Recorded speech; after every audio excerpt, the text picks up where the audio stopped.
Hello everyone, a long time no see, and today it's quite a personal video because normally on this channel you can see some knitting and crocheting inspirations, me finishing projects or opening and showing yarn, or maybe some vlogs here and there what I do in the garden. And now we're going into my past and I'm going to show you my wedding dress.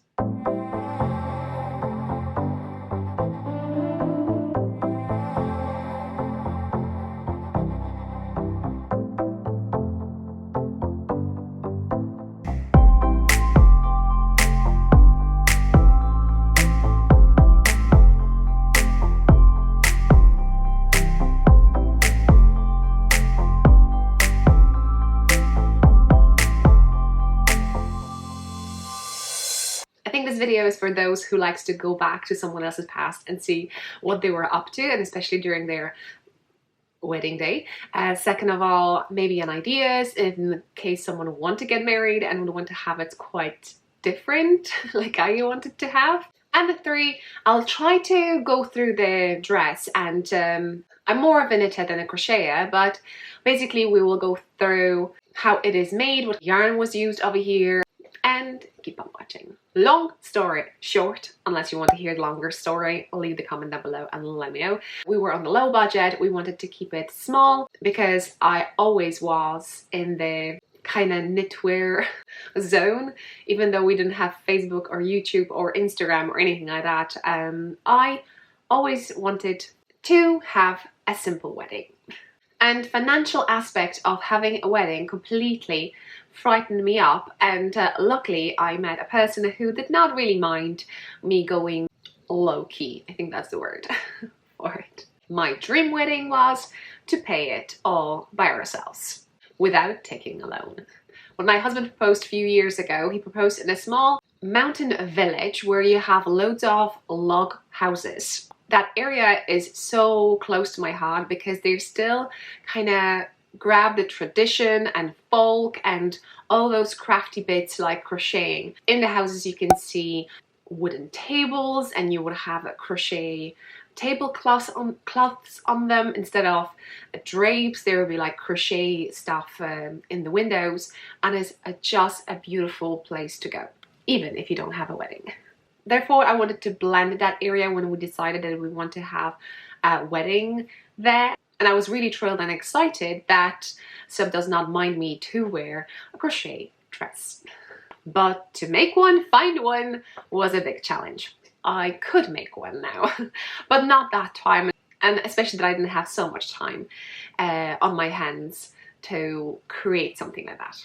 Therefore, if I couldn't make it, I did not know anyone who could make it for me. From the moment we got engaged, it was only a year. And at that time, I was still between Ireland and Poland. Therefore, when I came into Ireland, I was looking for a hunt to buy my wedding dress. I knew I want something white, and I wanted it to look more in the folk traditional way. I would not mind to have the dress longer. Maybe I will show you some photos over here on the site. Maybe again, how did it look? So it kind of covered my knee. I think that's how I record it. And basically my wedding gown, I think that's the word you're looking for, was built of 1, 2, 3, 4 things. Let's focus on the dress. I don't know, but it's still exciting to even talk about it. It's kind of, I'm going back in the past, and that was like, what, 14 years ago.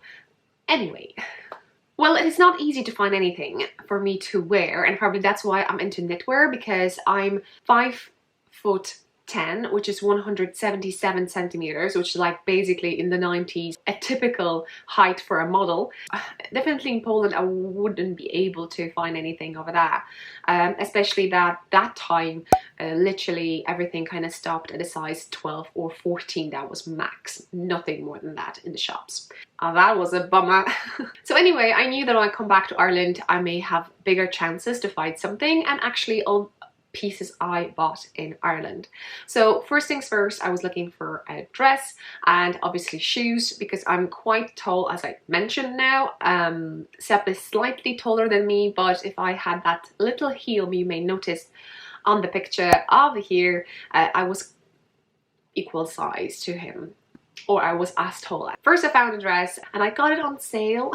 And it consists of two things, because obviously when you wear a crochet dress it's see-through, so definitely you would want to have something underneath, like obviously underwear, and then this, and I presume this has a proper name, undergarment, but obviously I don't have a clue how you call it. So hopefully you can see it. It has a delicate lace over here, cotton,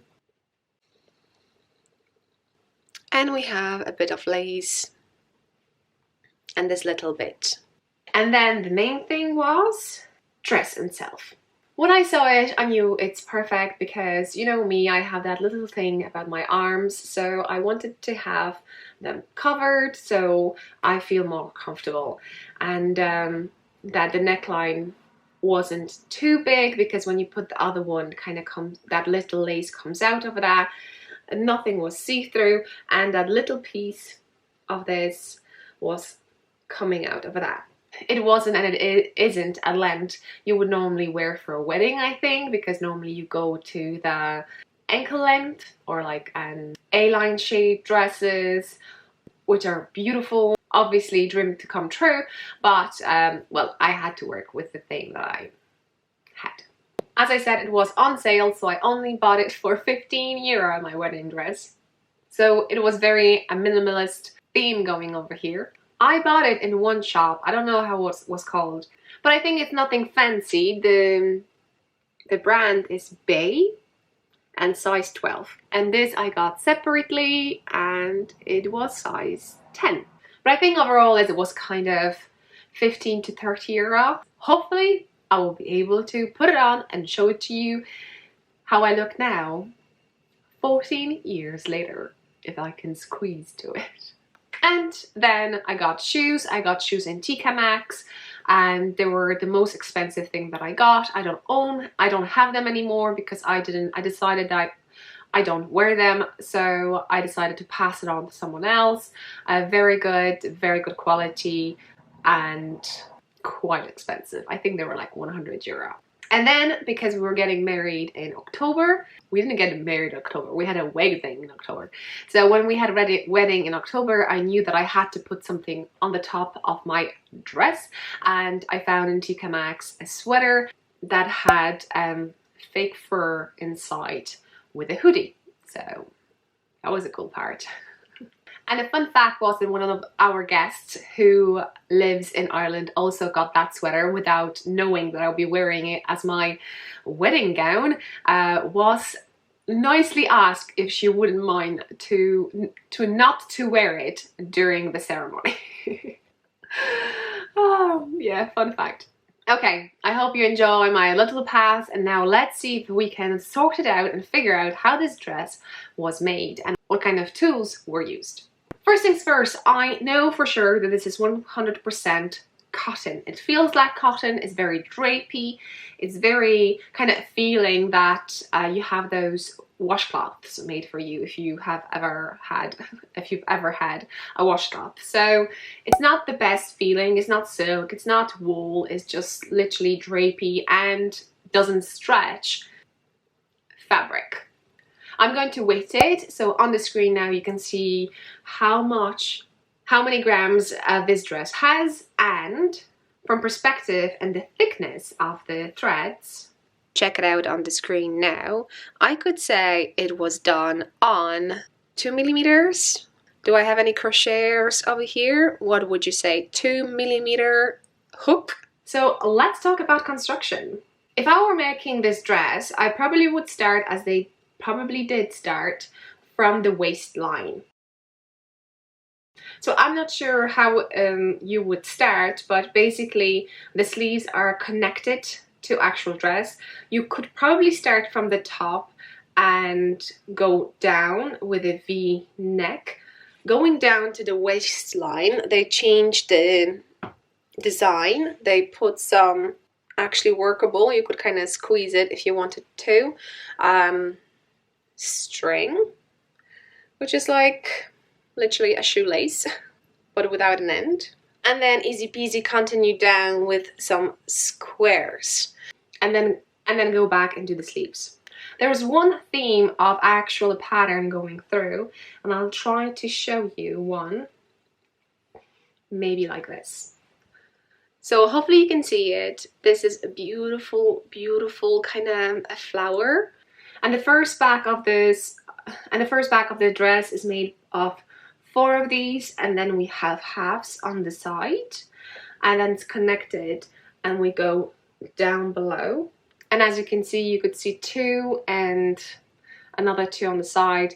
So overall in the circle we have 6 squares. Probably when the dress was finished, they add this beautiful, I really like it, edge. And in regards to front, you can see you have 2 squares over here, 2 on the side. So we continue what we had, what you can see in the dress section, skirt section part thing, and probably from that they were just adding bits to maybe decrease in the pattern to go up to the shoulders. Then I presume they picked it up. They picked it up and then continued with this pattern. So you have some squares, but in the middle you have this beautiful, really nice, I don't know what this stitch is, but you could see probably two double stitches and 2 double stitches and then a square. So nice. And they finish with the same edge as the dress has in the neckline, and the same is in the bottom. So let's see how many squares this dress has. So the skirt part has 32 squares and 8 for the top. To make this dress they needed 40 squares. Yeah, do you want me to wear it? Ooh.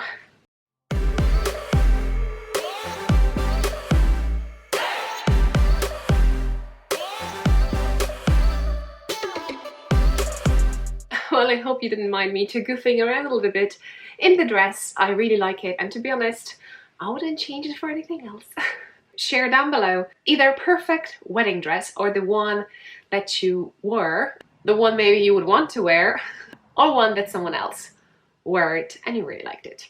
I hope you like this kind of videos. For more knitting and crocheting inspirations, subscribe, like. Here on the screen you have another 2 videos. Maybe one of those will grab your heart. Till the next one, bye.